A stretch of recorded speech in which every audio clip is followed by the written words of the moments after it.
છે એ આપણી દેહાણ જગ્યાઓના મહંતશ્રીઓ અને અહીં ઉપસ્થિત સૌ કથા પ્રેમી, આ જગ્યાના સેવકો, આપ સૌનું પૂજ્ય બાપુ વતી હું હાર્દિક સ્વાગત કરું છું. પૂજ્ય ધ્યાન સ્વામી બાપા એવોર્ડ 13મો અને 14મો બે એવોર્ડ આજે અહીં અર્પણ થવાના છે. આ સમારંભ 11મો છે, એટલે એવોર્ડ એકાદશી છે આજે. અને બીજો પણ એક સુયોગ છે, પૂજ્ય ધ્યાન સ્વામી બાપા એવોર્ડ. આ પણ 11 અક્ષર થાય છે, એટલે આજે આ એવોર્ડ એકાદશી છે. કાર્યક્રમનો આપણે પ્રારંભ કરીએ એ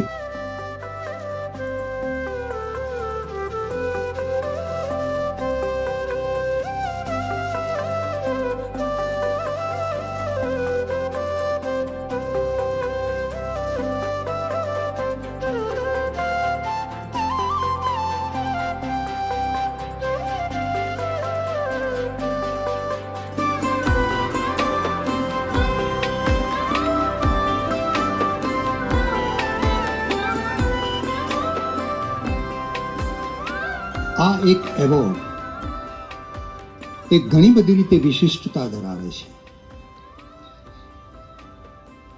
એટલા માટે કે આ જગ્યાઓએ પોતાનું સામાજિક દાયિત્વ પૂરેપૂરું આપણા પ્રદેશમાં જાળવ્યું છે. કબીર સાહેબ પછીથી રામાનંદ સ્વામી મહારાજની કૃપા થકી જે સંતો વિચરણ કરતા ગયા દેશભરમાં, સૌને ભક્તિનો અધિકાર આપ્યો અને એ પરંપરાઓમાં એવી જગ્યાઓ અસ્તિત્વમાં આવી, એવા સંતો સમાજ સેવા માટે પણ, ધર્મ સેવા અને સમાજ સેવા માટે અહીં પ્રગટ્યા. આ બધી જગ્યાઓ એના પુણ્ય બળથી આપણા સૌના આજે સ્મરણમાં છે. એ જગ્યાઓએ દરિદ્ર નારાયણોની સેવા કરી છે, રોટલાથી સમાજને જોડ્યો છે. અને આપણે ત્યાં કહેવાયું છે કે જ્યાં ટુકડો ત્યાં હરી ઢુકડો. એ રીતે દીન દુખિયાઓના અશ્રુ લૂછ્યા છે. એમની મુશ્કેલીઓમાં આ સંસ્થાઓ, આ જગ્યાઓ એ હામી થઈ છે. આપણે ત્યાં સંસ્થા શબ્દ પ્રમાણમાં ઓછો વપરાય છે, આપણે ત્યાં જગ્યા શબ્દ વિશેષ વપરાય છે. આપણો આ લોકબોલીનો એક શબ્દ, અને એ અર્થ આપણે એમાંથી તારવી શકીએ કે આ એ સ્થાન છે, આ એ જગ્યા છે જે બધાની જગ્યા છે, બધાનો એ જગ્યા પર અધિકાર છે. એટલે આજે મંચ પર બિરાજતા સૌ મહંતો પોતપોતાની રીતે, પોતપોતાના ક્ષેત્રમાં, પોતપોતાના ભક્ત સમુદાયમાં અને એ રીતે સમગ્રપણે સનાતન ધર્મની ઉત્તમ સેવા બજાવી રહ્યા છે.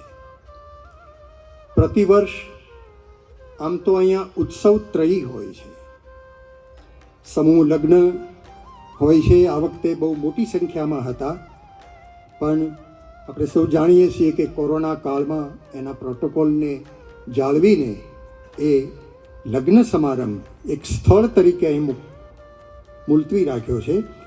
સૌ પોતપોતાની રીતે પોતાના પરિવારમાં લગ્ન કરશે અને સૌને એ માટેની પ્રસાદી પહોંચાડવામાં આવી છે.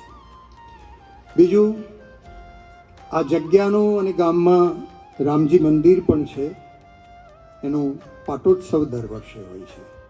અને એ પછી અહીંયા ધ્યાન સ્વામી બાપા એવોર્ડની અર્પણ વિધિ પ્રતિવર્ષ થતી હોય છે. પણ ના છૂટકે આ વખતે કોરોના સમયને ધ્યાનમાં લઈને માત્ર નિમંત્રિતોની હાજરીમાં નિમંત્રિત મહંતો અને નિમંત્રિત શ્રોતાઓની હાજરીમાં આ કાર્યક્રમ કરવાનું નક્કી કર્યું અને એ રીતે આજે આ ક્ષણ આવી પહોંચી છે. આજે જે બે સંસ્થા, જે બે જગ્યાઓની આપણે વંદના કરવાના છીએ એ પણ આપણા સૌના હૃદયમાં બેઠેલી સંસ્થા છે. 350થી વધુ વર્ષથી પૂજ્ય આણંદા બાવાએ જામનગરમાં આલેખ જગાવી અને આજ પર્યંત અનેકવિધ ક્ષેત્રોમાં એમણે સેવા કરી. એ જગ્યાની વંદના આપણે કરશું અને એના પ્રતિનિધિ રૂપે વર્તમાન મહંત શ્રી પૂજ્ય દેવપ્રસાદ બાપુ આપણી વચ્ચે છે. એવી જ બીજી એક જગ્યા પાંચાળ પ્રદેશ જ્યાંથી શરૂ થાય એ જગ્યા પર વર્ષો પૂર્વે પૂજ્ય વિસામણ બાપુએ આલેખ જગાવી. જામનગર અને પાળિયાદ બંને જગ્યાઓનો પ્રારંભ, સેવાનો પ્રારંભ એ સદાવ્રતથી, અન્ન ક્ષેત્રથી શરૂ થયો અને પછી એનું વિસ્તરણ થતું ગયું. આજે પાળિયાદની જગ્યા દ્વારા અનેકવિધ પ્રકારની સેવાઓ થઈ રહી છે અને વિસમણ બાપુની એક પરંપરામાં વર્તમાન મહંત શ્રી પૂજ્ય નિર્મળાબા વંદના સ્વીકારવા માટે આપણી વચ્ચે ઉપસ્થિત છે. બંને જગ્યાઓનો સંક્ષિપ્ત પરિચય અને એવોર્ડ અર્પણ વિધિ આપણે કરીએ એ પૂર્વે હું સૌ પ્રથમ પૂજ્ય દુર્ગાદાસ બાપુને વિનંતી કરું છું કે આ પ્રસંગે આજના ધ્યાન સ્વામી બાપાના શુભ આશીર્વાદ દ્વારા મંચસ્થ ઉપસ્થિત અમારું પાળિયાદ, જ્યાં વિહાન બાપુની જગ્યાના મહંત શ્રી નિર્મળાબા, એક તરફી અમારું જામનગર જેને આપણે બધા ઓળખીએ છીએ છોટી કાશી, આણંદા બાવા સેવા સંસ્થા ટ્રસ્ટ સંચાલિત એવા દેવપ્રસાદજી બાપુ, મારી પણ બાજુમાં ઉપસ્થિત વીરપુર જલારામ બાપુની જગ્યાના મહંતસિંહ મહારાજ,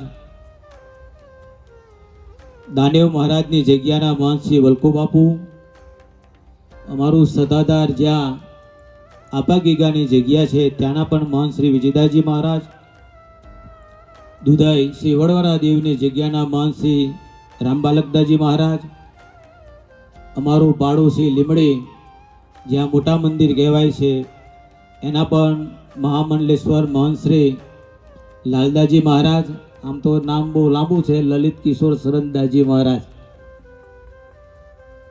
પણ પ્રસિદ્ધ નામ લાલદાસજી મહારાજ, અમારા હરીશભાઈ, પૂજ્ય બાપુશ્રી, અન્ય ઉપસ્થિત વડીલો, માતાઓ, ભાઈઓ, બહેનો.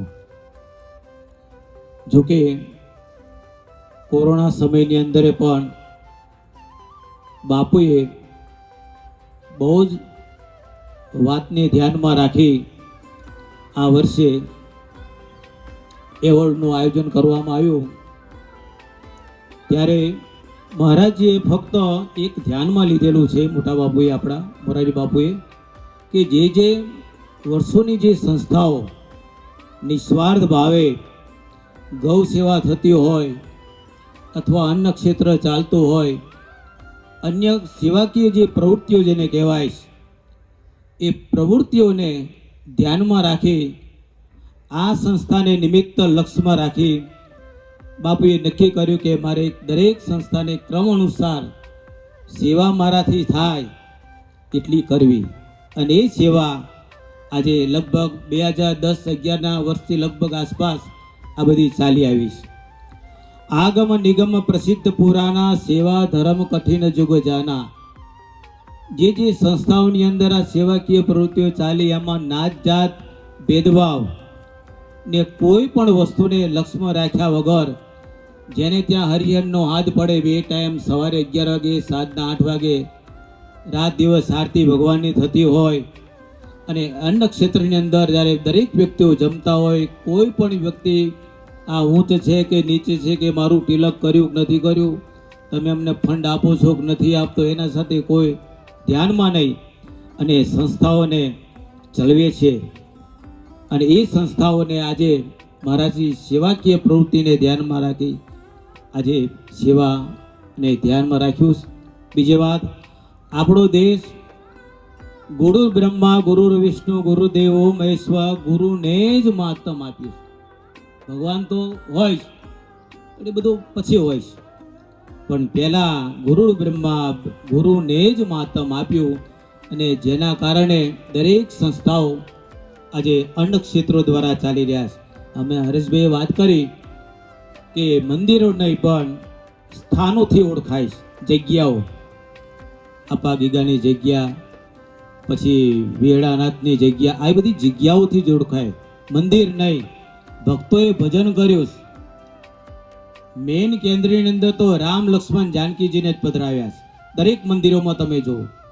પણ સમય સંજોગો વસાત બધાએ ધીરે ધીરે ફેરફારો થતા રહ્યા છે અને આજે આપણે આ જોતા ગયા છે વર્તમાન સમયની અંદર.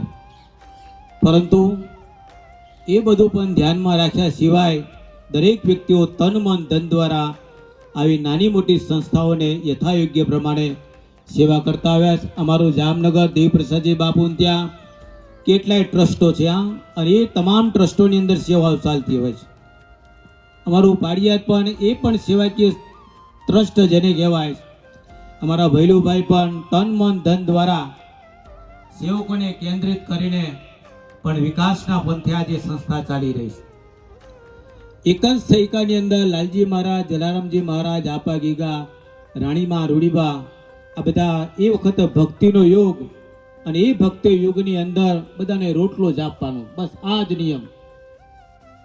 એક દિવસ રાણીમા ને ત્યાં રાજકોટની અંદર બાપુ સવારે જલારામ બાપા અને લાલજી મહારાજ અને વિહાન બાપુ બે હાથ જોડીને રાણીમાને કહે કે હે માં, અમને આશીર્વાદ આપો કે જેથી કરીને અમે સંસ્થાઓની અંદર રહીને અને માનવની સેવા કરીએ. આ કાળીદાસ પંડિત બગથરાના એના ગ્રંથની અંદર આ એક લખાણ છે, એની પેન્સિલથી નોંધ લીધેલી. એવા દેશી એકદમ સાદા ને સિમ્પલ, નહીં કોઈ જાતની હોશિયારી, નહીં કોઈ જાતનો દાવ પેચ કોડ કપટ અને વગેરે આજે સંસ્થાઓ અત્યાર સુધી બધી ચાલી આવી છે. નહીં તો આપણે સૌ જાણીએ છીએ કે દરેક સંસ્થાઓની અંદર યથાયોગ્ય જે થતું હોય એ કામ તો કરતા જ આવ્યા છે, પણ એ સિવાયની પણ બીજી પ્રવૃત્તિઓ એ બધા કરે છે ને કરતા આવ્યા છે. વધુ સમય ન લેતા ધીરજ ધર્મ 7 શબ્દો મોટા બાપુ આપણા માણેકે મુરારી બાપુ આજે જ્ઞાન સ્વામી મહારાજની પરમ ચેતના જ્યાં બિરાજે છે એવા પવિત્ર પરિસરમાં આજે આ સંતોને સન્માન એવોર્ડ અર્પિત થયો છે અને એ બદલ હું ખૂબ ખૂબ આનંદ અનુભવું છું અને ધન્યતા અનુભવું છું. હમણાં આપણે જોયું કે અહીંથી 2 નામો જાહેર થયા. લગભગ હું એમ માનું છું કે 1500 થી 1700નો જે 2 સૈકાઓ એવા ગયેલા કે ત્યારે એકદમ અરાજકતા અંધાધૂંધી ફેલાયેલી અને લોકો રોટલા માટે અને ઓટલા માટે તરસતા. એવે સમયે આજથી 200, 250, 300 વર્ષ પહેલાં એ બળબળતા ભૂખ્યા લોકોની ઉપર શીતળતાના લેપ રોટલાના લગાડ્યા, જેથી કરીને આ સંસ્થાના જે અધિષ્ઠાતાઓ છે એ લોક દિલમાં એમનું સ્થાન પ્રાપ્ત થયું. અને આજે એ સ્થાનને નમાજવા માટે પૂજ્ય મોરારી બાપુએ એક સરસ મજાનું ઉમદા પ્રણાલિકા ઊભી કરી છે, એને મારા કોટી કોટી વંદન. મને પણ ખ્યાલ છે, આણંદાબાવા સેવા સંસ્થામાં ડાળિયાના સદાવતમાં થોડાક ડાળિયા ખાવાનો વખત મળેલો, અને બીજું અમારે સૌરાષ્ટ્રનું ખૂબ લોક હૃદયમાં જેમનું સ્થાન છે એવી વિહળાનાથની જગ્યા. અવરના પરિયા પામે નહીં, દિવાળીને દી, વાલો આળે વિહળો, ગોળ ચોખા ને ઘી. જે વખતે માણસ જમવા માટે ફાફા મારતો હોય એ વખતે ત્યાં આ સદાવતની ધૂણી ચાલતી. અને આ સૌરાષ્ટ્રની જગ્યાઓમાં કોઈ સંતો કદાચ બહુ, આમાં તો ઘણા છે હવે, પણ નકર જૂની પેઢી કંઈ બહુ વિદ્વાન નહોતી, એમને વેદો નહોતા આવડતા, પણ એમની જે સંવેદના હતી ને એ લોકોને સ્પર્શી જતી. મને ખાસ ખબર છે કે આપણે બધા મોરારી બાપુને સાંભળવા માટે આતુર હોય, તલસતા હોય, પણ અમારે જ્યારે જીવરાજ બાપુ આવે ત્યારે બાપુ એને નિમંત્રણ આપે કે બાપુ તમારે પહેલાં બોલવું જોઈએ, અને એ બોલે ચલી ચલી રે પતંગ ચલી. આ એક પ્રેમનો નાતો છે એમ. એટલે માણસ, અમારે કાનજીભાઈ તો બહુ કહેતા, પેટ વસાળ ગુમડું એનું ઓહડ અન્ન, ભર્યું હોય તો ભાડો કે પછી મોજું કરે મન.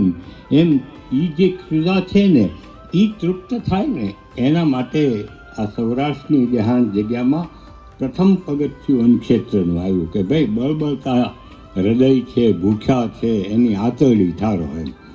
અને એને હું હમણાં બાપુ વાંચતો હતો, આમ તો ઉપનિષદનો શ્લોક પણ મને બહુ યાદ રહે નહીં, અસ્મિદ્રો ન પરા જગ્યેદમ ધનમ કરીને, પણ દાનિક જીવન ચરિત્ર વાંચતો તો એમાં મને એક ખુલાસો સરસ મળ્યો. એમાં ગીગા બાપુ ત્યારે ત્યાં સેવા કરતા, અને દાન બાપુએ બોલાવ્યું, ગીગા અહીંયા આવ, ગીગા અહીંયા આવ.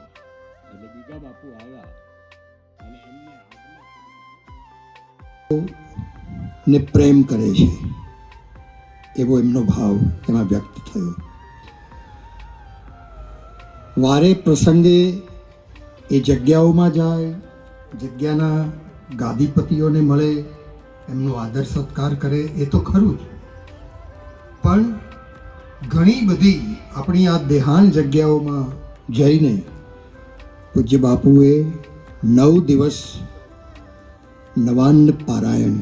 માનમદાસજી બાવા જાનકી વલ્લભો વિજયતે, પરમ પૂજ્ય શ્રી વિસામણ બાપુની જગ્યા પાળિયાદ.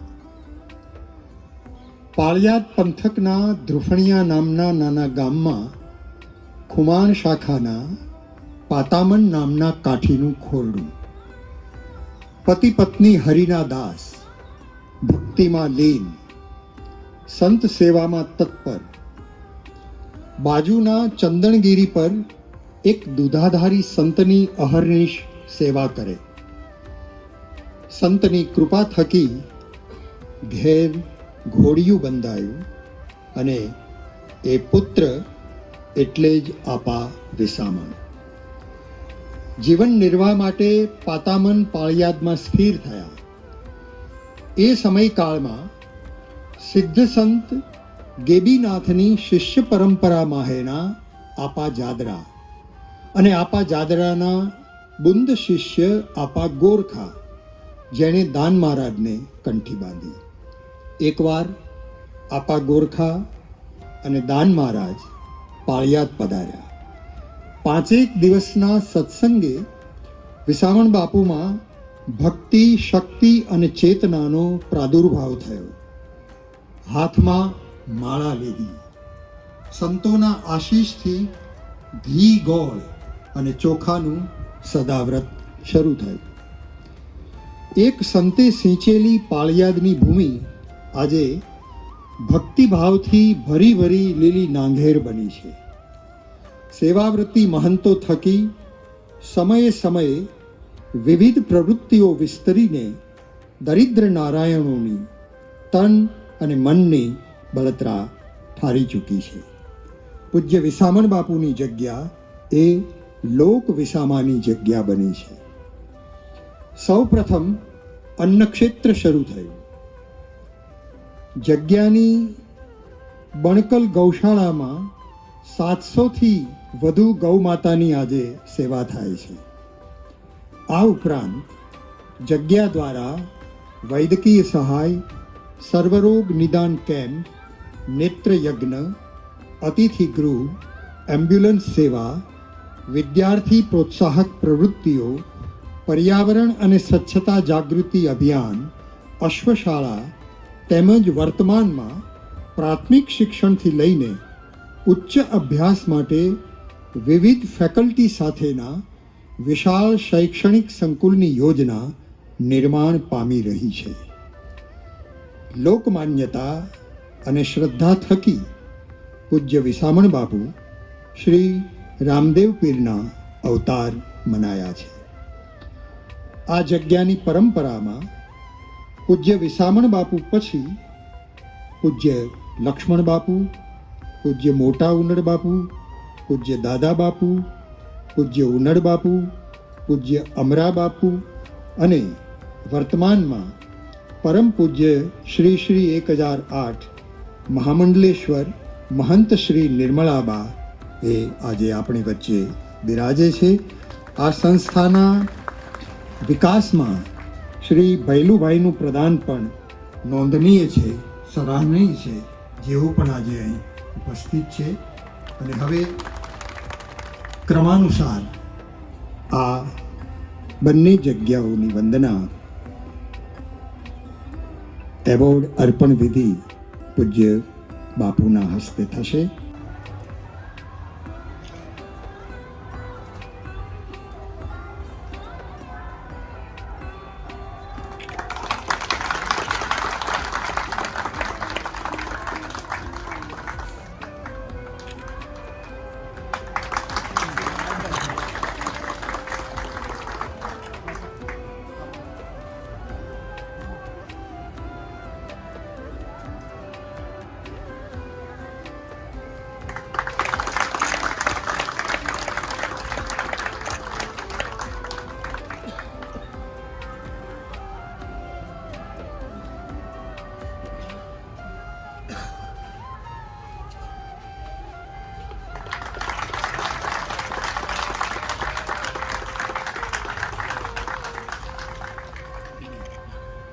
રામ પૂજ્ય ધ્યાન સ્વામી બાપા એવોર્ડ પરમ પૂજ્ય શ્રી વિસામણ બાપુની જગ્યા પાળિયાદ, પ્રતિનિધિ પરમ પૂજ્ય શ્રી શ્રી 1008 મહામંડલેશ્વર મહંત શ્રી નિર્મળાબા ઉનડ બાપુ. સૌરાષ્ટ્ર કચ્છ ગુજરાતની ભૂમિમાં ભક્તિ અને સેવા ધર્મનું સિંચન કરી સિયારામમય સબ જગ જાની સૂત્રાનુસાર સૌમાં હરિનું દર્શન કરનાર, તપ અને નિષ્ઠાથી પરંપરાને જાળવનાર, સેવા ધર્મના તીર્થધામ સમી આ જગ્યાની ભાવવંદના કરી ધન્યતા અને આનંદ અનુભવીએ છીએ. માઘ પૂર્ણિમા સંવત 2078 તારીખ 16 ફેબ્રુઆરી 2022 બુધવાર પૂજ્ય ધ્યાન સ્વામી બાપા ચેતન સમાધિ સ્થાન સેંજળ ધામ, તાલુકો સાવરકુંડલા, જિલ્લો અમરેલી. મોરારી બાપુ. જય સિયારામ.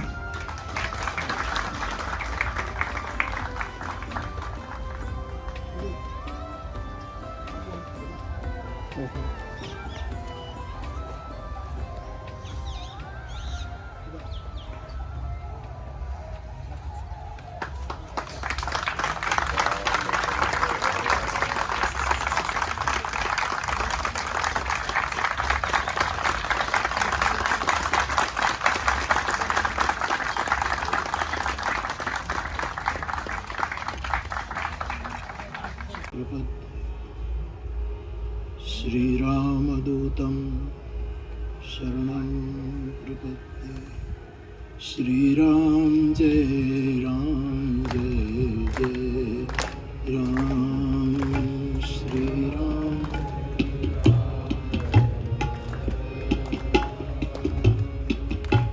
શ્રી રામ જય રામ જય જય રામ શ્રી રામ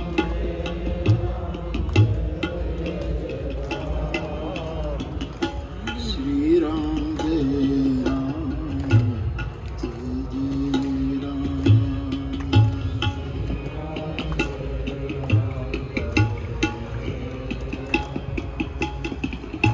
મંગલ ભવન અમંગલહારી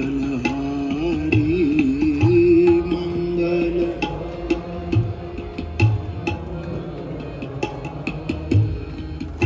દ્રવહુ સો દશરથ અજીર બિહારી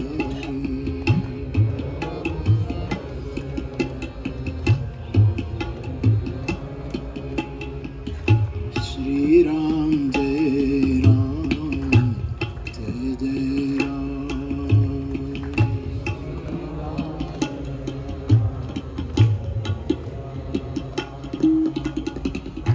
જય જય જય હનુમાન ગોસાઈ જય જય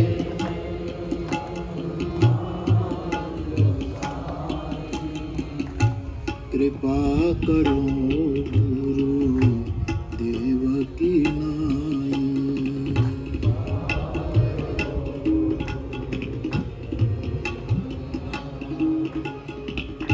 શ્રી રામ જય રામ જય જય રામ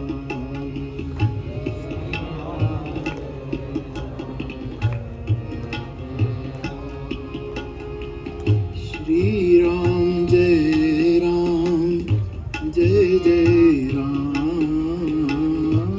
શ્રી રામ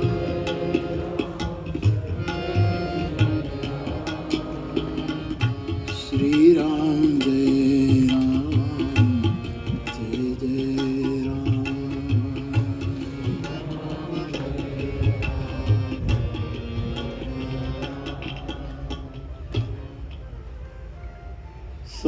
પૂજ્ય ધ્યાન સ્વામી બાપાની સમાધિસ્થ ચેતનાને પ્રણામ કરીને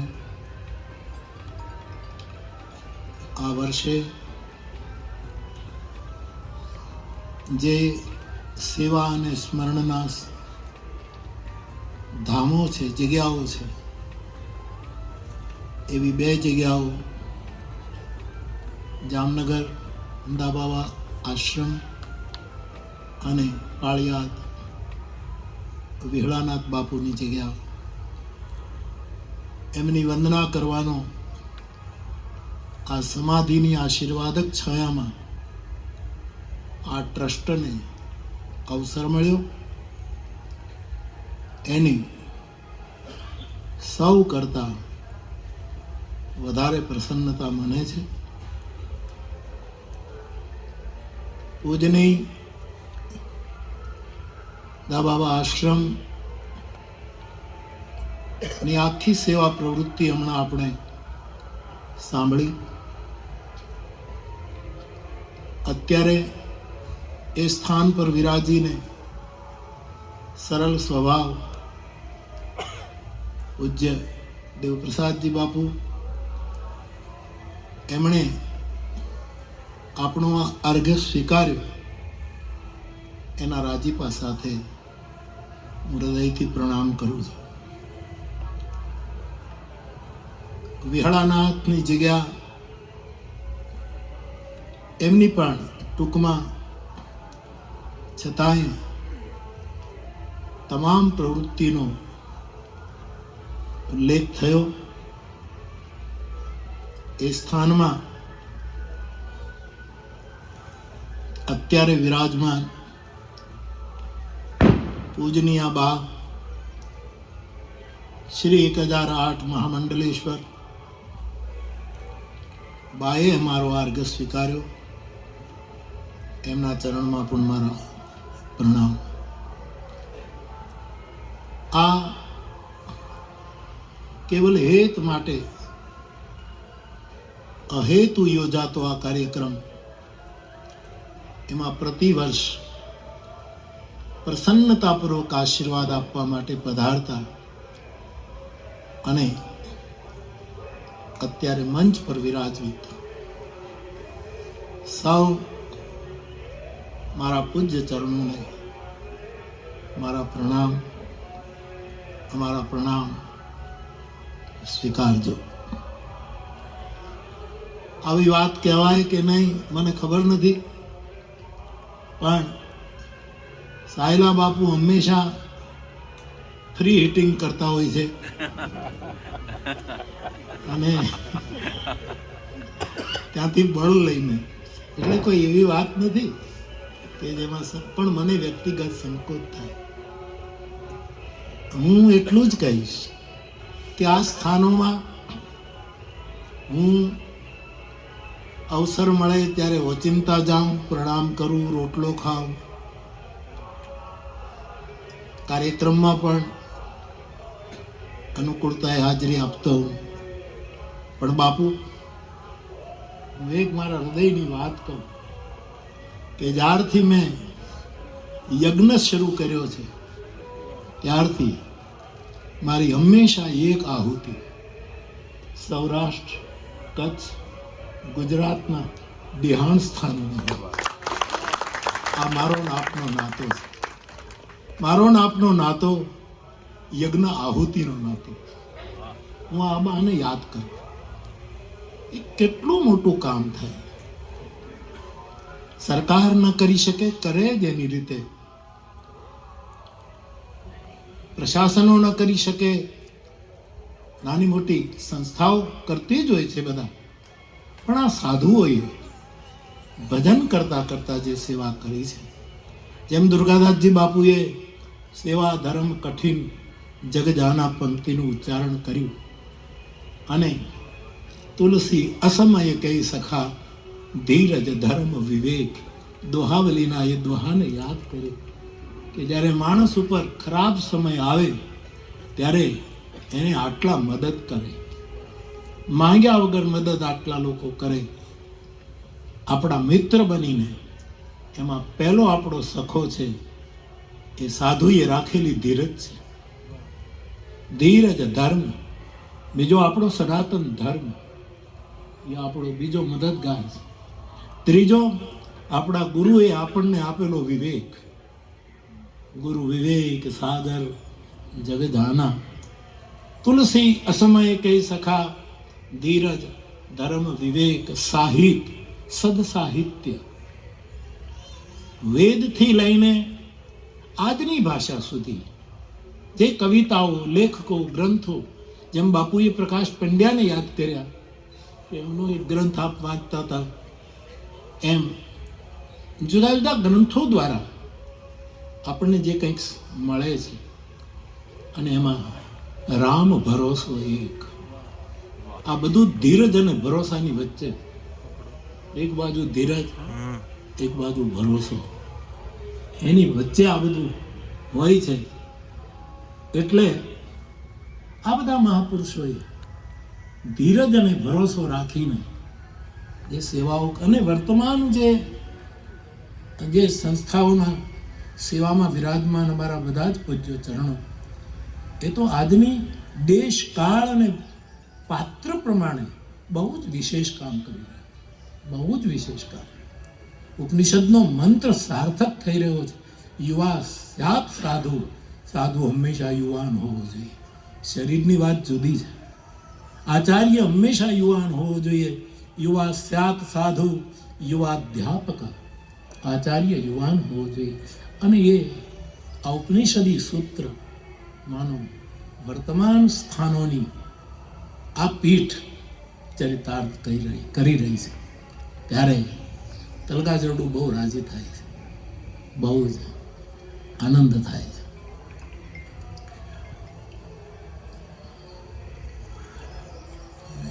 કેટલું બોલવાનું બાબુ? બોલો. આપની જેમ નહીં રમી શકું.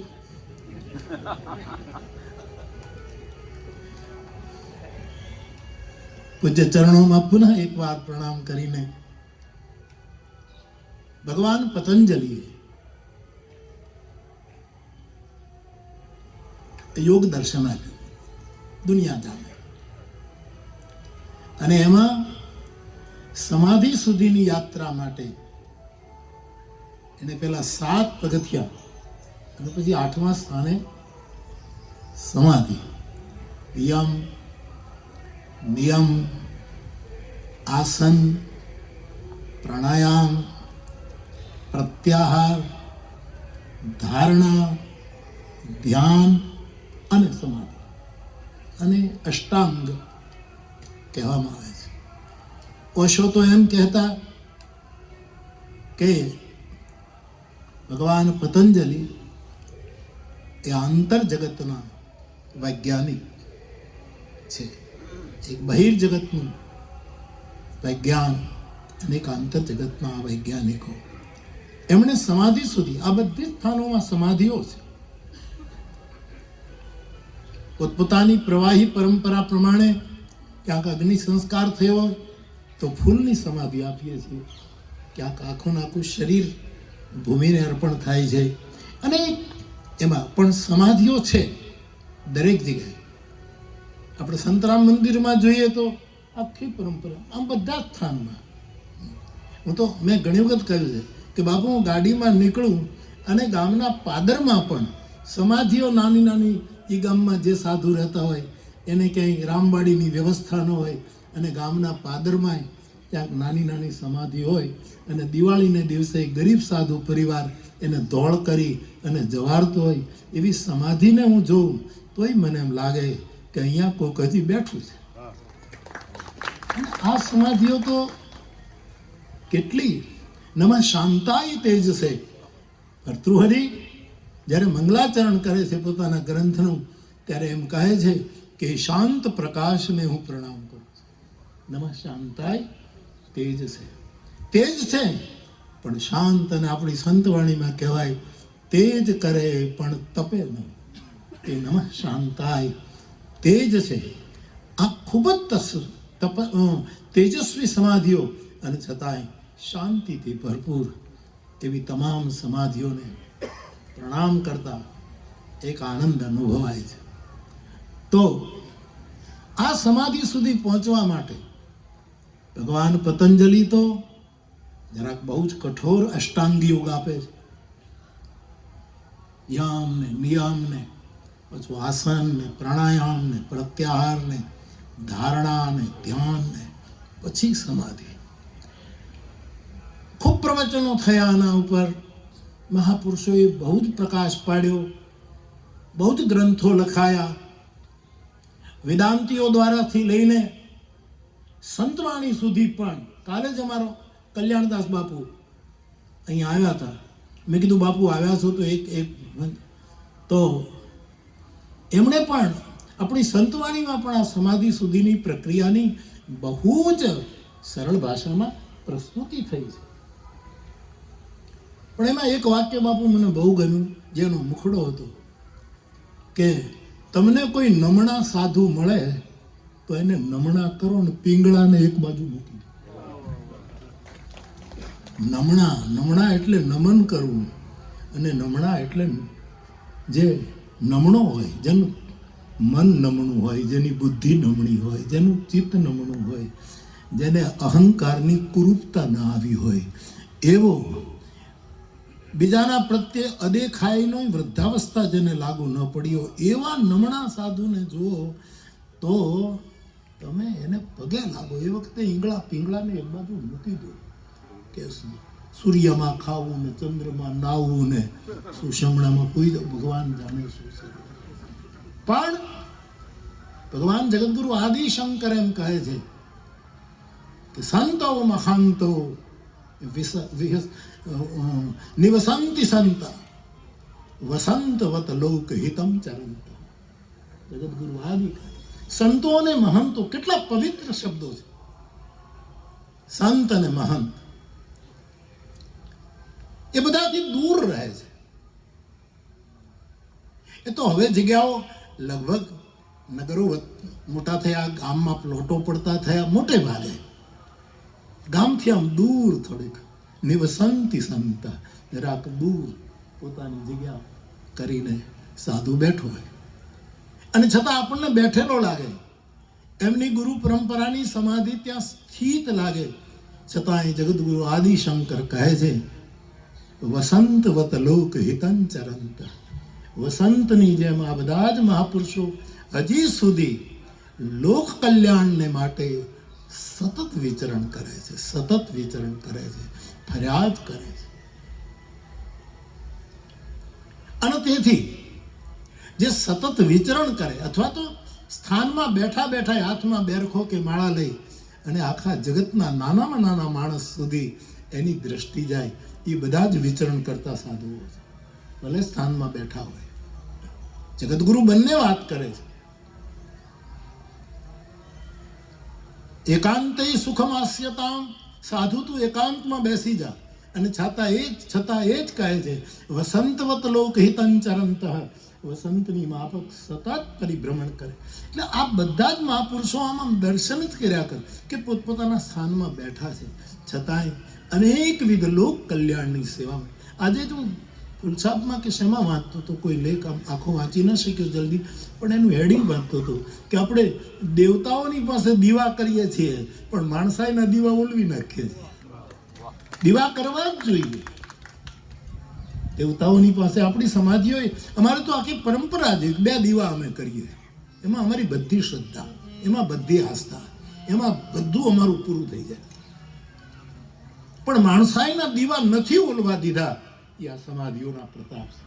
અમારો નગીનદાસ બાપો આમ નહીં આસ્તિક નહીં નાસ્તિક, બેથી અથવા વાસ્તવિક કહો એવા, પણ એ પણ બાપા મને એમ કહેતા કે બાપુ હું કંઈ માનતો નથી, મંદિરે દર્શન કરવા જતો નથી, પણ હું એટલું કહીશ કે આ દેશને ક્યારેય તકલીફ નહીં પડે, કારણ કે આ દેશમાં નાનામાં નાના માણસની ચેતનાને શીતળ પ્રકાશ આપવા માટેના સાધુ સંતો અને સંસ્થાઓ બેઠા, એટલો આદર કરતા. એટલે સતત વિચરણ કરે છે આ બધા મહાપુરુષો. અને બાપુ લગ્ન નથી થયા એટલે વિચરણ કરો, નહીં તો ક્યારના બેસાડી દીધા હોય બાપુ. પણ વસંતવત લોક હિતં ચરંત, બીજા જન્મ ઉપર નાખી દીધું બાપુ, એક આવતા જન્મને જે થાય તે. પણ હવે તો બધું બાપ. અને જે વિચરણ કરે છે એ સૌ માર્ગી છે. અમને બધા માર્ગી બાવાઓ કહે છે, એ અમારું ગૌરવ છે કે અહીંયા કોણ માર્ગી નથી? સાધુ સંતો જ નહીં, આ તો દિવ્ય વિતરણ છે. અમુક સંપ્રદાયમાં પણ એમ કહેવાય છે ને કે ભાઈ અમારા સંતો વિચરણ કરવા નીકળ્યા છે. આપણી મંડળીઓ જતી, દૂધરે, સાયલા, બધી મંડળીઓ જતી હતી, કીર્તન થાય, ગરબા ગાય. સાયલાની મંડળીઓ તો પોતે મહંત ગરબા ઉતરે અને ગરબીઓ લેતા સાહેબ. આ કેવા? અને છતાં એને ખબર છે, પગે બાંધી ઘૂંઘારું ને માથે ઓઢી ઓઢણી, પગે બાંધી ઘૂંઘારું. બધાએ પોતાના ગુરુની ઓઢણી ઓઢી છે, કોઈ ઉઘાડ મથા નથી. માથે પગે બાંધી ઘૂંઘારું ને માથે ઓઢી ઓઢણી, નારી રે બનીને રાતભર નાચ્યા, પણ જો નારા કોઈ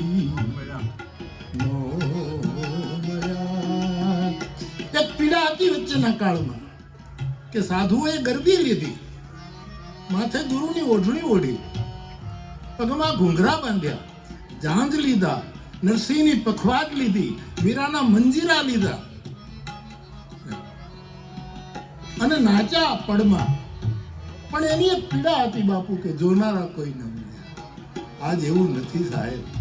આ તો તમે નાચો એટલે જોનારા પણ ભરપૂર છે. ભણેલા ગણેલા જો આવે, કે આ સંસ્થાઓ શું કરે, એનો અભ્યાસ કરે, એના ઉપર પીએચડી કરે. એટલે આ પીડા ગઈ હવે, નહીતર એક પીડા રહેતી હતી. એ જીજો નારા કોઈ નો મળ્યા, એ જી અમે નિસરણી એ બનીને દુનિયામાં ઊભા, પણ ચડનારા કોઈ નો મળ્યા. અમે દાદરા બનીને ખીલા, નિસરણીમાં તો સુખ હોય, કદાચ એક જ ખીલી મારી દો અથવા તો કાઠીથી બાયું પેક કરી દો, પણ દાદરા બનવામાં તો ખીલા નાખો, ખીલા મારવા. હમણાં સુરતમાં એક કાર્યક્રમમાં ગયો નગીનદાસ બાપાના સન્માનનો, એટલે અમને પૂછ્યા વગર એ સંસ્થાએ 5-5 રૂપિયાની અમારી સ્ટેમ્પની ટિકિટ બહાર પાડી. ગવર્મેન્ટની મંજૂરી વગર સ્ટેમ્પની, એટલે આમ ગવર્મેન્ટનું પેલું હોય એની સાથે મારો એક નગર બાપાનો, એક ત્રીજો, 3 જણાની ટિકિટ. ઓચિંતા મને આલ્બમ ભેટ આપ્યો. એ મને કહે બાપુ, મેં કીધું ભાઈ આ તો કાનૂન વિરુદ્ધ ન ગણાય, આ તમે ટિકિટ બહાર પાડો, કમસે કમ અમને પૂછો તો ખરા. કે બાપુ એ તો હવે છપાઈ ગઈ. મેં જોઈ મોરારી બાપુ ઇન્ડિયા, 5 રૂપિયા આપણો ભાવ.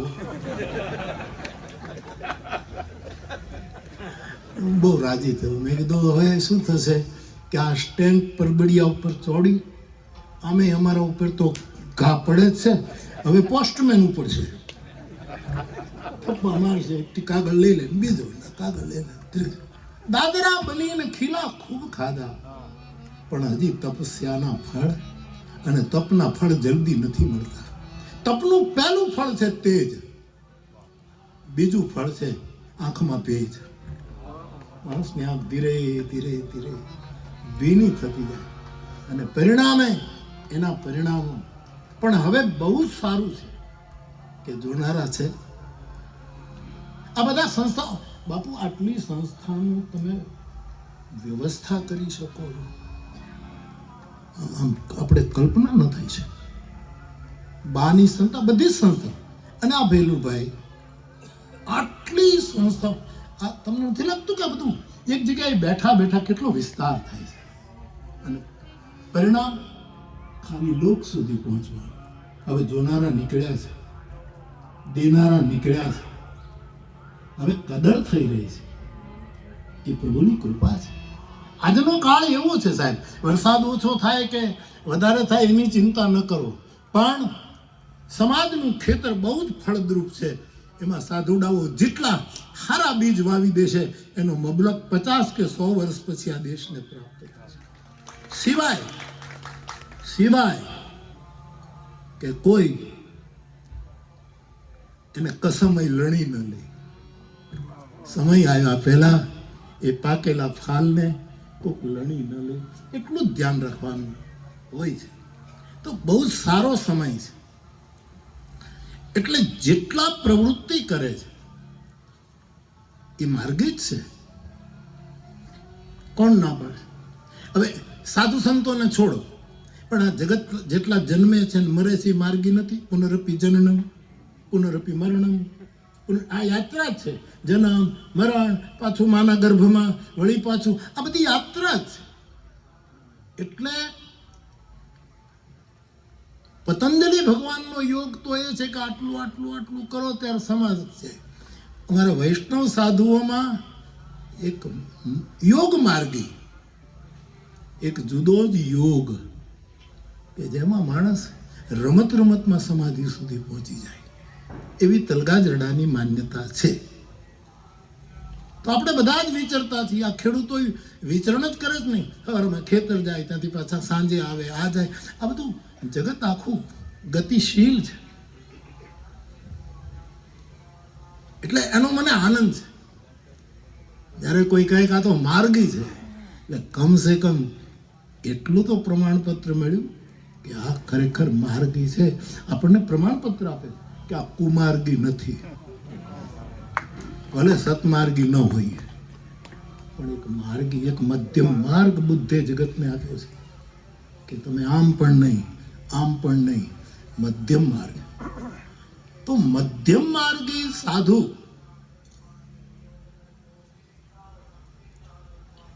મને કોણ કહેતું હતું, એક અમારે કેજરીવાલ છે બહુ જ મોટા લેખક ને, એ મને એમ કહેતા હતા કે તમે ગરમમાં ગરમ ચાય પીવો અને પછી ઉપર ઠંડુ પાણી પીવો, આ કઈ રીત છે? મેં કીધું આ શીતોષ્ણ સમ કરવાની રીત છે. ગરમ ગરમમાં ઉકળતી ચાય પીવાની, પછી ઠંડે ઠંડુ પાણી પીવાની. હા, એનું ફળ શું આવે કે જગતની દંતકથાઓ સમાપ્ત થઈ જાય અને સંત કથાની સ્થાપના થાય. કારણ કે ગરમ ચા પીવો અને ઠંડુ પાણી પીવો એટલે દાંત વયા જાય, દંતકથા ગઈ, બકી રહી સંત, શેષ રહે સંત કથા સ્થાપિત. તો બાપ મધ્યમ માર્ગ, બુદ્ધે આપેલો મધ્યમ માર્ગ. તો આપણી સમાધિનો માર્ગ કયો? પતંજલિ ભગવાન, આપણા વડવાઓ તો આવું બધું કરતા જ હતા, નહીતર સંતવાણીમાં આવું બધું ઈંગળાન પિંગળાન બધું ક્યાંથી આવે? એ બધું કરતા જ હતા. પણ આપણી જે આ સમાધિઓ છે દરેક સ્થાનમાં, હું વિચાર્યા કરું કે એનો આમ એક વચ્ચેનો માર્ગ આપણા જેવા સામાન્ય માણસો માટે સમાધિ સુધી પહોંચવાનો અષ્ટાંગ યોગ કયો? શબ્દો ભગવાન પતંજલિ પાસેથી પ્રણામ કરીને લો અને પછી માર્ગીની સમાધિની યાત્રા કરો. યમ બાપુ, હવે ત્યાં તો યમના 5 લક્ષણ બતાવે. હવે અત્યારે મારે કઈ બહુ એ વિસ્તૃત નથી. નિયમના 5 લક્ષણો ભગવાન પતંજલિ બતાવે. આ આપણા માટે યમ કયો? આ સમાધિ સુધી પહોંચવું હોય, જે તે આપણા સ્થાનની આપણી શ્રદ્ધેય સમાધિ સુધી પહોંચવું હોય, તો આપણા માટે આ માર્ગીનો યોગ માર્ગ કયો? પેલો યમ. હવે યમ શબ્દ લઈને આ સંતોના આશીર્વાદથી બધાને હાજરી બોલીએ ને થોડું ખરું થઈ જાય એટલે આપણે પછી બળ મળે. આપણો યમ કયો? કે કાયમ કા જોડું છું, કાયમ સેવા અને સ્મરણ કરવું, એ આપણો યમ. ભજન કરવું અને એ જ આપણો યમ. બાકી ભગવાન પતંજલિના 5 યમ આપણે બહુ જ મુશ્કેલ પડે, બહુ જ અઘરા, પણ કા જોડું છું? આ યમ આ બધા જ મહાપુરુષો સેવા અને સ્મરણ કરે. ડાળિયાથી લઈને આજે ચૂરમાના લાડુ ને બુંદીના લાડુ ને ઘરમાં ન ખાતા હોય એવું બધું પીરસાય છે આદર સાથે. કાયમ આપણો યમ એટલે કાયમ, પેલો યમ. બીજો નિયમ, પતંજલિના 5 નિયમો. હવે બોલવાનું કામ છે ને, તો આવું બોલવા માંડીએ તો બહુ સમજાવી શકીએ, અમને બધું આવડતું હોય. આનો વિસ્તાર કેમ કરાય, એનો ટૂંકો કેમ કરાય, એવું. ઘણાને વિસ્તાર કરતા આવડે, ટૂંકું કરતા ન આવડતું હોય. ઘણાને વિસ્તાર જ ન આવડે તો 3 દિવસે રામકથા પૂરી કરી નાખવી પડે, એવું જ બને. મારી પાસે એક નવા કથા કરાયો, બાપુ મારે રામકથા કરવી છે, કાળી શાલ. મેં કીધું બાપા શરૂ કરી દે. લે કાળી શાલ. ઓકે, મુહૂર્ત આપ્યું, આણે શ્રીફળ આપ્યું, એને શરૂ કરી. 3જે દિવસે પાછો તલગા જડ્યા. મેં કીધું 9 દિવસ હતી કથા, આ તારીખે. તો કે 3 દિવસે બાપુ પૂરું થઈ ગયું, મારે કરવું શું? કઈ વાંધો. માર્ગી સાધુ માટે યમ એટલે કાયમ ભજન કરવું ને ભોજન કરાવવું. ઘણા સ્થાનો છે જગતમાં સાહેબ,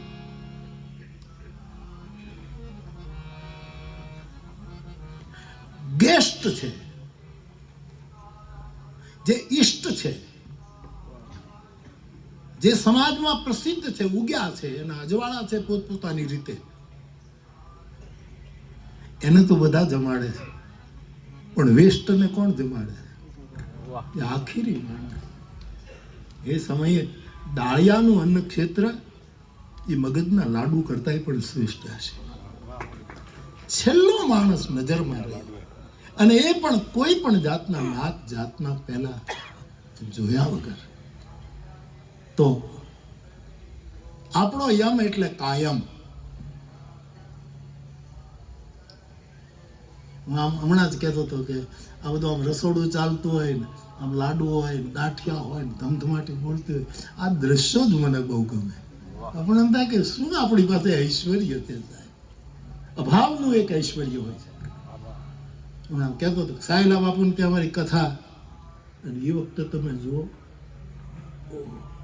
કનીરામ બાપુ તો હાવ આમ અવધૂત થઈ ગયા હતા, રોહડામાં બે ભંડારામાં બેસી ગયા. આ જે વસ્તુ છે, જેમ બાપુએ કહ્યું તેમ બાપુએ જ કહ્યું કે ભાઈ અત્યારે બહુ ભણેલા માણસો એમ કહે છે કે આ બધું બધાને પ્રમાદી બનાવવાનું વાત છે ને આમને ખવડાવી દેવું એ બરાબર નથી ને આ બધું ખોટો ચીલો. આમ સાવરકુંડલામાં કથા નિઃશુલ્ક કરી કે એક પણ પૈસો લીધા વગર તમારે દુનિયાની બધી જ ટ્રીટમેન્ટ સન્માન સાથે આપીને સારી ચાલે છે. તો એમાંય ઘણા ડાયા માણસો, શિક્ષિત માણસો એમ જ કહે કે આ નિર્ણય ખોટા છે. હશે તમે ઘણું ખોટું કરો છો, અમને આટલું તો ખોટું કરવા દો ને, આટલું તો છૂટ આપો, તમે કાંઈ જરાય ઓછા નથી ઉતર્યા, અમે તો આટલું નાનકડું ખોટું કરીએ તો કરવા દો, આશીર્વાદ આપો. સાહેબ કાયમ ભજન કરો અને ભોજન કરાવો, એ જેના વ્રતો છે એ આપણો યમ છે. નિયમ એટલે ગેયમ સંસ્કૃત શબ્દ છે. ગેયમ એટલે કાયમ ગાતા રહેવાનું, કાયમ સાધુ ગાતો હોય પોતાના સૂરમાં પોતાની રીતે, અથવા તો એ ગદ્ય બોલ કરતો હોય આમ, તો એ આપણને એમ લાગે કે પદ્ય છે, કવિતા બોલે છે. ગેયમ ગીતાનામ સહસ્રમ. શંકરાચાર્ય કહે ગીતાના અને વિષ્ણુ સહસ્રનામના શબ્દોનું તું ગેયમ ગાય. તો આપણો યમ એટલે કાયમ ભજન કરવું, ભોજન કરાવવું. આપણો નિયમ એટલે ગેયમ. એક તારો લઈને સાધુડો બેઠો હોય, પોતાની રીતે ગાતો હોય, જે રીતે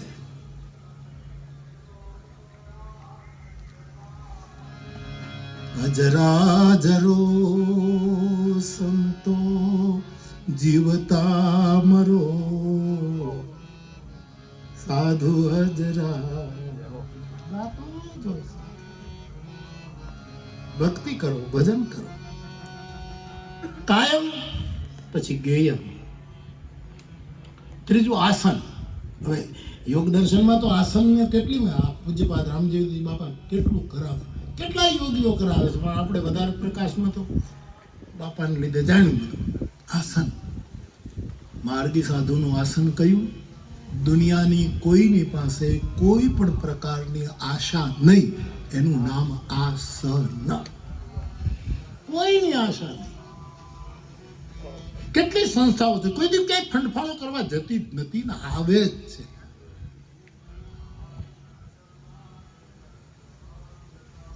આશા ન હોય તો આશા પાશ શતેર બધા. ભગવદ્ ગીતાકાર કહે છે કે આશા પાશ ભલભલાને બાંધી દે છે. જેમ કહેવામાં આવ્યું કે ભાઈ આપણને 5 લાખ આપે તો તેમ તે હવે 10 લાખ આપે તો સારું, પણ બીજે રોટલે તો આપણે ના જ પડી, ભાઈ તારી ઘા શું બપાવો, હવે નહીં કરવાય. આશા, જેને કોઈ પ્રકારનું આસન નથી. એક સાધુએ મને આ અર્થ બતાવેલો કે આસન એટલે શું બાપુ? આસ ન, કોઈ પણ જાતની અપેક્ષા નહીં. એ સાધુનું, માર્ગીઓનું ત્રીજું સૂત્ર. ચોથું પ્રાણાયામ. હવે પ્રાણાયામ તો ભાઈ બહુ અઘરી વસ્તુ છે. કુંભક ને રેચક ને પૂરક ને બહુ અઘરું પડે આપણું કામ. મેં એક શબ્દ ગુરુ કૃપાથી, સંતોના આશીર્વાદથી ઊભો કર્યો છે આપણા માટે, સાધુ માટે. પ્રાણાયામ. પ્રાણાયામ નહીં, પણ પાળવું એ આપણો પ્રાણાયામ. લીધેલું પણ પાળવું. અસભ્ય તુમ બિનું કરે કો આના. હે મહાદેવ, આપના વગર આવું પણ કરે કોણ? પણ કરી રઘુપતિ ભક્તિ દ્રઢાઈ, કો રામહી શિવ સંપ્રિય ભાઈ. જેણે પ્રતિજ્ઞા કરીને રામની ભક્તિને આટલી મોટી શિખરસ્થ કરી, રામને શિવ સમાન એટલું બીજું કોણ વાલું? એમ તુલસીદાસજી. પ્રાણાયામ કરે તો બધા જ પ્રણમ્ય છે. આપણા જેવા માટે પ્રાણાયામ આપણું પણ નભવું જોઈએ. આપણે બોલેલું બને ત્યાં સુધી ભણવું. પ્રત્યાહાર, પ્રત્યાહાર એટલે બધું આમ પાછું સંકેલી લેવું. કાનદાસ બાપુ એમ કહેતા, હું દ્વારકા જાઉં ને બાપુને મળવા જાઉં, આવો ઘાયલ ભજનીક. સમજો બાપુ બહુ સરસ આશ્રમ તો હમણાં બહુ મોટો કરી નાખ્યો. તો કે વાલા વાળવાનું વધાર્યું છે, બીજું કાંઈ વાળવાનું વધાર્યું છે એવું કહેતા. જેટલા વિસ્તર્યા એટલા ફસાયા. અને સમયસર પ્રત્યાહાર એટલે બધું સંકેલી લેવું. હવે એ કઠિન બને એ તો યોગમાં લોકો કરી શકે. મેં એનો અર્થ મારા માટે તારવો છે કે પ્રત્યાહાર એટલે હરિનામ આહાર. આપણો પ્રત્યાહાર એટલે ધીરે ધીરે ધીરે જેટલો સમય મળે એટલો સંસારનો વિસ્તાર ઓછો કરી કલાક 2 કલાક હરિનામનો આહાર કરવો. આ પેટની વચ્ચે ગુમડાની જે વાત કરી કે ભાઈ પેટમાં ગુમડું, શંકરાચાર્ય ભગવાન કહે છે ભૂખ એ રોગ છે અને અન્ન એ ઔષધિ છે. રોગ મિટાવવા માટે ઔષધિની માત્રા બહુ થોડી હોય છે. એટલે માણસે ભોજન કરવું એ ભૂખ એ તો રોગ છે અને એમાં અન્ન એ ઔષધિ છે. એટલે માત્ર સમ્યક આહાર જેને ભગવાન બુદ્ધ કહે છે. તો આપણો પ્રત્યાહાર એટલે અમારી નિંબાર્કી પરંપરામાં હરિનામ આહાર. અરે પરંપરાને એક બાજુ મૂકો સાહેબ, પરંપરાનું ગૌરવ હોય, પ્રવાહી પરંપરાનું કોને, પણ કાલ સમઢિયાળું બોલી ગયું.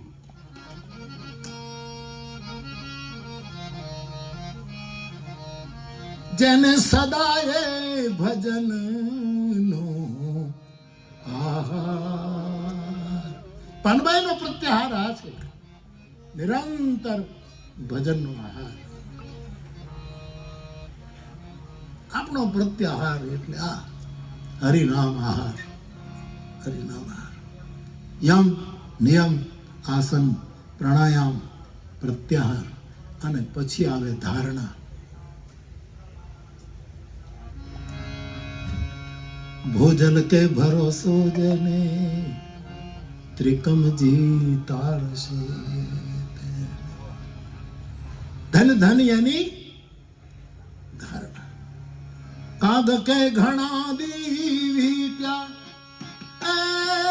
વિદા માંગવી પરે. કાગ કે ઘણા દીવી ત્યાં વિદા માંગવી પરે. મુરારીની પાસે કાંઈ નવ માગ્યું એ ધન્ય ધન્ય જેની ધારણા. ધારણા આવી ટેક, આવી ધારણા એ આપણી. જેમ કીધું કે દીન દુખી એના દર્શન કરજે. રોટલો ખાધા પછી એના જે આનંદ હોય છે એના તું દર્શન કરજે. એનાથી મોટી ધારણા કઈ? ધ્યાન જગ્યાઓની આ ધારણા છે.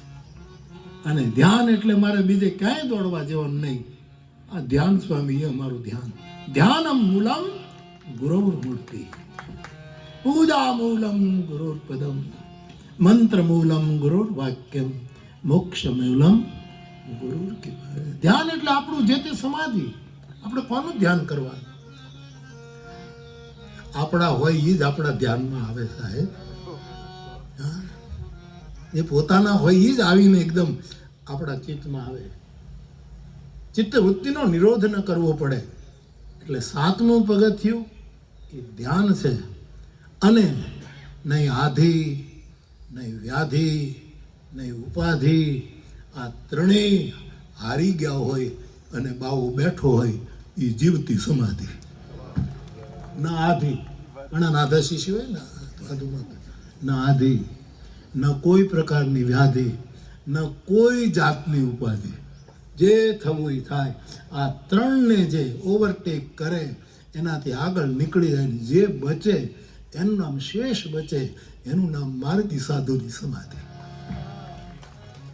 તો યમ નિયમ આસન પ્રાણાયામ પ્રત્યાધાર ધારણા ધ્યાન અને આ સાધુડાઓને હું આવું સમજ્યો છું મારા માટે અને મારા પૂજ્ય ચરણોની સામે આપણે બધી ઘણા એક કવિતા તૈયાર કરે કે અમે કમ્પોઝ કરી છે આ કવિતા અમે રીતે રાગ વસંતમાં, તો પછી એમ કહે કે તમને સંભાળીએ ને તમારું ધન્ય થઈ જાય. એક વખત કોઈને કહે નિષ્ણાત કે તમારી પાસે કોઈ તબલા વગાડી એમ કહે કે ઝાકીર તમારી પાસે એક વખત હું એક નાનકડો તાલ 2 મિનિટ વધારી દઉં તો આમ ધન્યતા અનુભવાય. એમ મને એવું થાય કે ગુરુ કૃપાથી કાંઈક વિચાર આવે અને એ ગુરુજનોમાં જોતા જોતા વિચારો આવ્યા હોય, ધ્યાન સ્વામી બાપુને જોતા જોતા વિચાર આવ્યો, ત્રિભુવન દાદાને જોતા જોતા એ વિચારો આવ્યા હોય, એ પછી જે મેં તારવણ કર્યું હોય, મારા સંતોને જોઈને જે મને વિચારો આવ્યો. ભગવાન રામે પણ આ લક્ષણ હોય એનું નામ સંત નહીં, પેલા સંતને જોયો બાપુ, એનામાં જે લક્ષણ છે એ પછી લખાવ્યા કે ભાઈ આને જોયા પછી મને એમ લાગે છે કે આ લક્ષણ હોય એ સાધુ, આ લક્ષણ હોય એ સાધુ નહીં, આ સાધુમાં જે હોય એ સાધુના લક્ષણ. આવો નિર્ણય જેમ કર્યો એટલે આ બધું જોઈને મને જે લાગ્યું કે નહીં આધિ નહીં વ્યાધિ નહીં ઉપાધિ. નહીંતર બાપુ કહે છે કે અત્યારના કાળમાં કેવી ઉપાધિ. બાપુ નતા, બાપુ તો જ્યાં બેઠા છે ત્યાં તો કેવા અવનવા આવતા હોય સાહેબ, અને કેવા પ્રશ્નો કરતા હોય. તો આ સ્થાનો એને યોગ્ય જવાબ આપે. બાકી તો કેવા ખાઈ જાય ને પછી એમ કે આ લોકોને તો પરબારું આવે ને એટલે તે ખાઈ લીધો, ઓડકાર ખાધો, બધું સ્થાનમાંથી તે લઈ લીધું. પછી કે આ બધા એમનું આવ્યા કરતું હોય, ભલે ને વાતો કરે કે અમે માંગતા નથી, પણ આડા કરવેરા ને ઊભા કરવેરા હોય ને એમ આમ આડું આવી જ જતું. એ તો હકીકત છે, એમને કોણ કરી શકે, કોણ ક્યાં કરે. કોક તો ઊંડી સ્વીકારતું હશે ને સાહેબ. ઊંડીઓ બંધ નથી બાપુ થઈ, એક નરસિંહ મહેતાની સ્વીકારી હોય એવું માનવા તૈયાર નથી સાહેબ. હા, ઊંડીઓ હજી સ્વીકારાય છે, ચોક્કસ સ્વીકારાય છે. પાયાદ એક સંકલ્પ કરે કે મારે શિક્ષણ સંસ્થા ઊભી કરવે, અને ત્યાં તો વળી પાછા એક દિવસ પછી પાછો ફોન આવે ભૈલુભાઈનો કે બાપુ દાતા એવા કૂદીને આવ્યા છે કે આશીર્વાદ વિહળાનાથના અને સંસ્થાનો.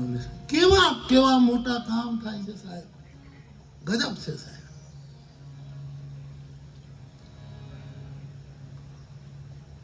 આપણી સમાધિ આદિ હોય ઉપાધિ બધું આયલા જ કરે. મોટા સ્થાન હોય એમાં તો કેટલું બધું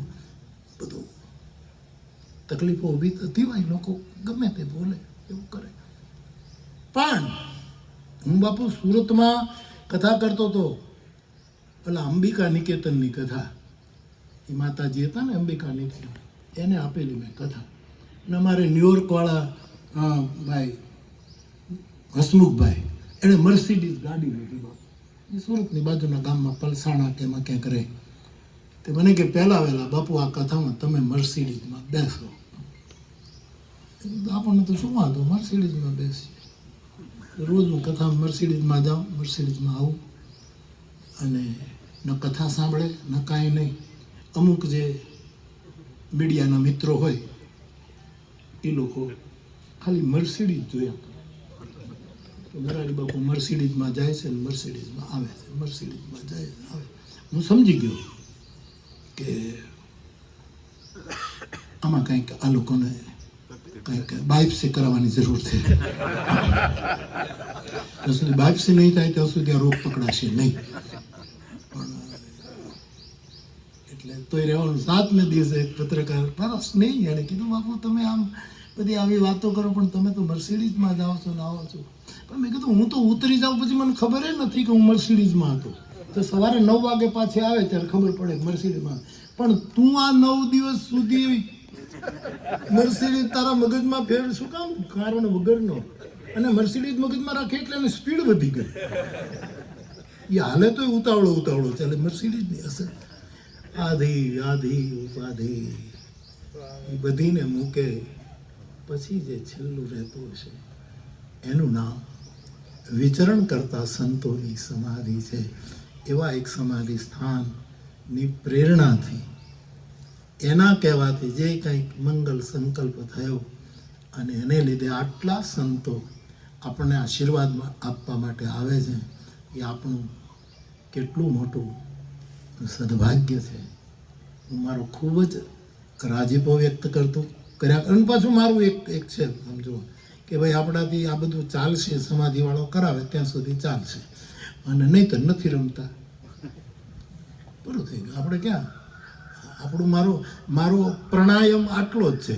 પ્રાણાયામ નહીં, પ્રાણાયામ એ આટલો જ છે કે આપણે કોઈ એવું પ્રણ નથી લીધું કે આમ નિરંતર ચાલે. એવું કાંઈ આપણે કાંઈ ચાલશે ત્યાં સુધી ચાલશે, નહીં ચાલે. આ કોઈને કોઈ આવીને એમ કહે છે કે આ વખતે અમારા તરફથી બાપુ સેવા, તો હાલશે. અને આમે કોઈ ન આવે તોય હાલે. ઊંડી કેમ ન સ્વીકારે? સેવ્યો જો હોય અમે તને એકને, અને ભીતર હોય ને બીજો જો ભાવ, તો વૃષભે ચડીને વહેલો આવજે. તારી પાસેથી કાંઈ નથી જોઈતું, પકડીને ધોવા છે તારા પાવ. રાવત ભગત આવું ગાતા, તારા જો તને જો અમે એકને, તોય હાલ્યા કરે, તોય હાલ્યા કરે. પણ ક્યારેક ન ચાલે તો નહીં ચાલે, તો ના ચાલે તો ના ચાલે. એમાં આપણે ક્યાં, આપણે બધું આમ લઈને ફરીએ છીએ. તો બહુ જ રૂડા અવસરે આ થોડીક સીમિત કરવું પડ્યું, પણ આ બધા પધાર્યા એનો ખૂબ જ રાજીપો વ્યક્ત કરું છું. અમને આશીર્વાદ આપતા રહેજો.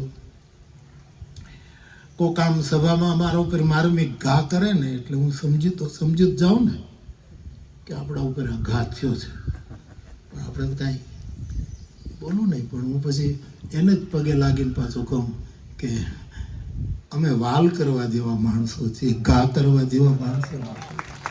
તમને કોઈ ન જડ્યો ઘાના, કે આ બાવો જડ્યો તમને, જેને તમારી પાસેથી કોઈ શું માંગ્યું નથી. હમણાં બાપુ કાશી આપ પણ હતા, કાશી હતા બાપુ. હા, આ મહાદેવનું આપણા યશસ્વી PM સાહેબે જે કર્યું, અદ્ભુત કામ થયું. યોગીજી બાપાએ બધાએ. હા, તેમાં ઘણા મહાપુરુષો, કેવા મહાપુરુષો હતા સાહેબ. હા, ગજબ મહાપુરુષો, તોળાય નહીં સાહેબ, એવા મહાપુરુષો હતા. મેં કીધું ભાઈ બાપુ મહારાજશ્રીને ઊભા રાખો ને, પગે લાગી. મને કહ્યું બાપુ તમે એના પગે લાગશો? તો મેં કીધું ક્યાં? તો કે એને તો આમ. મેં કીધું એ વખતે ઉદ્વેગ ચોઘડિયું ચાલતું હશે. મારો ચોઘડિયા પ્રમાણે કામ કરે. એ વખતે ઉદ્વેગ ચોઘડિયું, મારું શુભ ચોઘડિયું છે. હું તો પગે આવું. આવા પછી મળે ક્યારે? આ મોટા મહાપુરુષો મળે ક્યારે સાહેબ?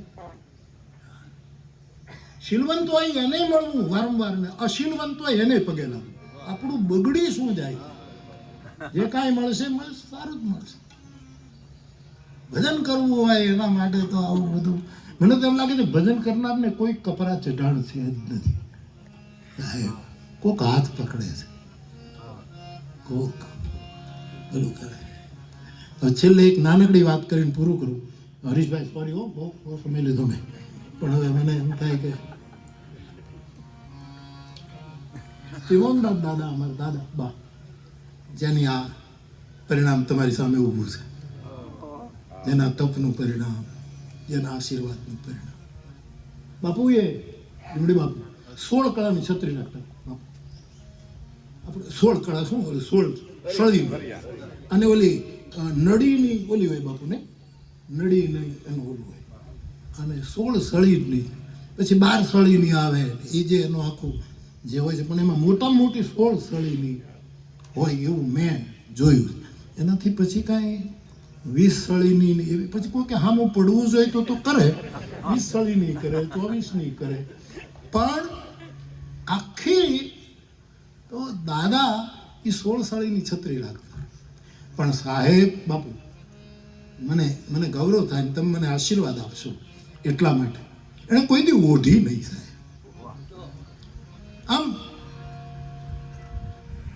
કાંકીડીથી તરેડથી પગે ચાલી તલે, અને વૈશાખનો તાપ છત્રી નો ખોલે, ખાલી શોભા નહીં, એનો ટેકો લે બાપુ. અને વરસાદ પડે તોય ક્યારેક ખોલે જ નહીં. મેં કીધું કે દાદા આ છત્રી તડકામાં ખોલવાની નહીં ને વરસાદમાં તો આ છત્રીનો વજન તમે શું કામ ઉપાડો છો? તો કે હમણાં નહીં કહું, પછી કહી. ને પછી મેં એવું સમાધાન લીધું કે આમ હાથમાં છડી આમ લઈને ચાલવામાં અનુકૂળ થાય. સાહેબ છેલ્લો સમય હતો ત્યારે મને ખૂણામાં પડેલી છત્રી દેખાડી કે આ જોજે, મેં નથી વાપરી, હવે તમે વાપરશો. તમારા ઉપર આ છત્રી, તમને કોઈ વરસાદ ભીંજવી નહીં શકે અને કોઈ તડકો તમને લૂ નહીં વ્યાપી શકે. એમ આપણા ઉપર કોઈ છત્રો, આ બધા સ્થાનો ઉપર કોઈ છત્રો છે કેવા? એ તો આપણે જ્યારે વાતો, બાપુ આ મૂળ પુરુષનો મને થોડો અનુભવ કરો બાપુ, વાંચી લો આ બધા જે આ સ્થાનોના જે મૂળ, મને એમ થાય કે હું જાણી લઉં કોઈક પાસેથી કે આ કેમ આ ફૂલવાડી આટલી બધી કેમ ફૂલી છે. પણ ઓહો, કેવા ભજનના ખાતર નાખ્યા છે. પ્રસિદ્ધ મુક્ત સિદ્ધિ, ત્યાં કોઈ પ્રસિદ્ધિને જરૂર નથી. ત્યારે કોકની છત્રી આપણું રક્ષણ કરે. એ સ્થૂળ ના હોય, ઢાંકી દે આપણને, ના વા લાગવા દે, ના લૂ લાગવા દે, ના બહુ મુશળાધાર વરસાદ થાય શરદી થવા દે. આવી છત્રીઓની નીચે આપણી બિહાર જગ્યાઓ છે, એનો અતિશય આનંદ છે. એટલે મને આ કાશીમાં બહુ અવસર મળી ગયો બાપુ, બધા મહાપુરુષોને પ્રણામ કરવાનો, આશીર્વાદ લેવાનો મને બહુ. બધા પાછા રાજી થાય. પેલું ઝઘડ્યું વયું ગયું હોય ને પછી તો એનું હાલ જ નહીં બાપુ. ઉદ્વેગ વયું જાય પછી તો સરખું જ ઝઘડ્યું હોય ને, એ તો અમુક સમય હોય. મને ઘણા મારી સાથે કે પણ બાપુ એ નારાજ થશે, તો મેં કીધું અમે નારાજ છે, થોડોક વધારે થશે, એમાં આપણું બગડીશું થાય, પણ પગે લાગવાનો મોકો ન છું. એને ભેખ પહેર્યું છે સાધુ ભેખ ને નીંદે એને ઠીક છે. એ સાધુ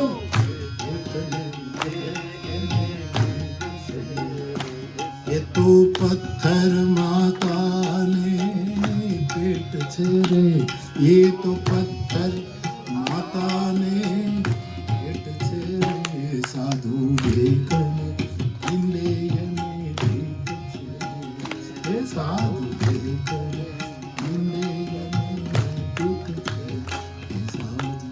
એવી સાધુડાઓની સમાજની છત્ર બનીને રહેલી સમાધિઓને આ સ્થાનથી મારા હૃદયપૂર્વક વંદન કરીને એ સ્થાનને વધારે નમઃ શાંતાય તેજસે, શાંત પ્રકાશ આપનારા સૌ આપણા મહાપુરુષોને પ્રણામ કરીને ત્રિભુવન બાપુને યાદ કરેલું છે, પણ બહુ વૃદ્ધ છે, એણે આ સ્થાનની બહુ સેવા કરી. અમારું ટ્રસ્ટી મંડળ બહુ સેવા કરે, એમાં ઘણા બીમાર છે તોય હજી કરે છે અને કરે. વસંત બાપુએ તો બહુ સેવા કરી, જેમને આપણે શ્રદ્ધાંજલિ આપી એ તો જતા રહ્યા. હવે એનો દીકરો એ પણ દોડાદોડી કરે છે, એક નવી ટીમ જવાનોની આ બધું સંભાળે છે.